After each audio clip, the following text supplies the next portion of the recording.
Given the historic performance Cleveland's LeBron James gave Thursday night, Friday, PHL time at Air Canada Centre, to force an increasingly harsh reality on the Toronto Raptors in their Eastern Conference semifinals series, it was no surprise that some of the discussion afterward veered into GOAT territory. Only it wasn't Michael Jordan or any other NBA legend being mentioned for comparison's sake. It was Babe Ruth. Like the Bambino, or allegedly so, James called his shots Thursday, Friday, PHL time.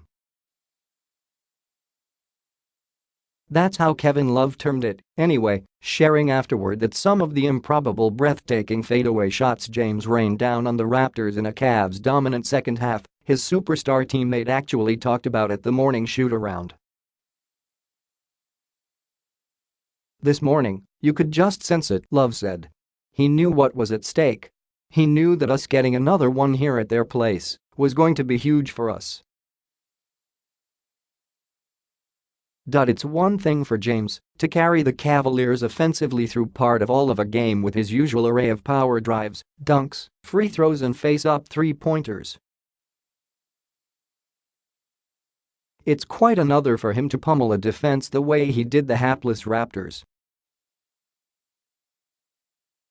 James hit 7 fadeaway jump shots in the second half, during which he scored 27 of his game-high 43 points.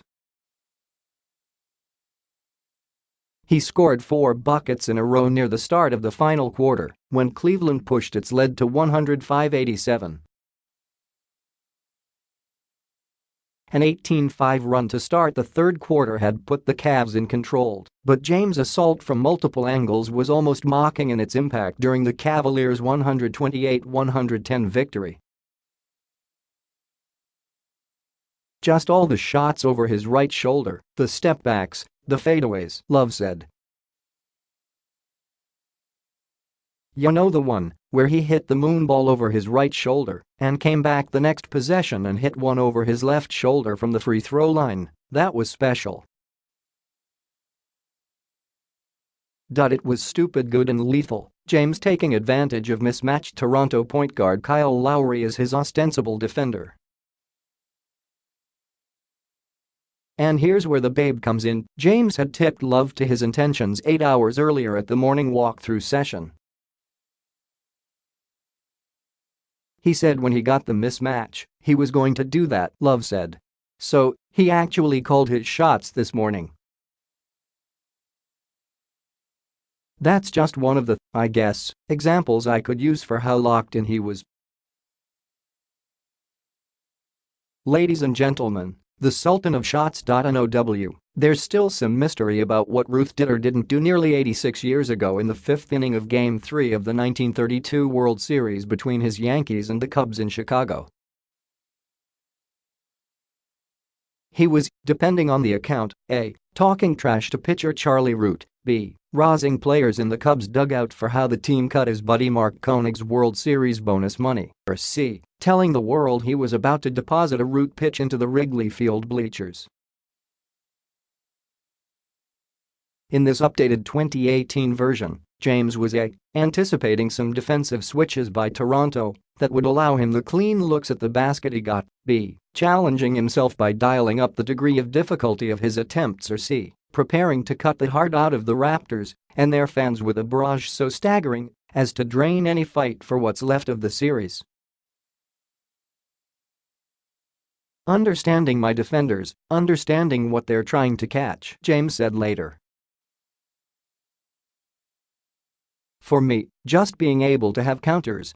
I gave Love a little inside of my mind, and I showed it tonight. The days of daring James to shoot jumpers are long past, though that might still be the tactic of last resort. He is unstoppable on the move, a surefire and one at the rim, and the equivalent of the old-school bangers in the post. So, you get him to turn his back 15 feet or more away from the basket, stick tight as he turns, and fires in one motion from various points on floor, and hope for the best. Pity the Raptors, who were saddled with the worst. James finished with 43 points on 19 of 28 shooting with 8 rebounds and 14 assists. That made him the first player in NBA playoff history to go for 40 and 14 in a single game. And that's what Toronto was dealing with. James had set up Love, Jeff Green and the others so effectively with his passing, the Raptors didn't dare show him a parade of double teams to pick apart. That meant Lowry, DeMar DeRozan and Anunoby got attacked and, from the look of it anyway, toyed with. That drains you mentally and physically, Toronto coach Dwayne Casey said. James' takeover felt, in the building, like nothing less than the Cavs star finding and shifting into a "bye Toronto, see you next fall" gear. Casey said that, in spite of James' drone strikes, his team got bogged down and, for the second time in as many games, didn't push the pace hard enough, long enough. The Raptors led by as much as 9 points deep in the second quarter but couldn't push it onto double digits. By halftime, it was 63-61 and the Cavaliers smelled weakness. That's where Toronto is now, down 0-2, after dropping home games, desperate for traction that won't come easy at Quicken Loans Arena in Games 3 and 4, Sunday and next Tuesday, PHL time. "You have to keep fighting," Casey said. "No one is going to feel sorry for us. Embarrassed, maybe." Love got a lot of attention from Cleveland faithful for his 31 points, 11 rebounds and 21 shots, all vital signs for that team's second All-Star. His inconsistent play in the first round against Indiana, where Pacers forward Thaddeus Young stifled him repeatedly, left too much of the heavy lifting for James, a risky way to push through 2 months of postseason toward their finals goal. But after contributing in parts of Game 7 Sunday, Monday, PHL time, against the Pacers and the opener Tuesday, Wednesday, PHL time, against the Raptors, Love returned in full this time. Since Serge Ibaka is being sized up for GOAT horns through 2 games, not GOAT status, Love's post-up opportunities against overmatched C. J. Miles seemed pulled from his Minnesota 2020 days. He wanted the ball, demanded the ball, and we got it to him, James said.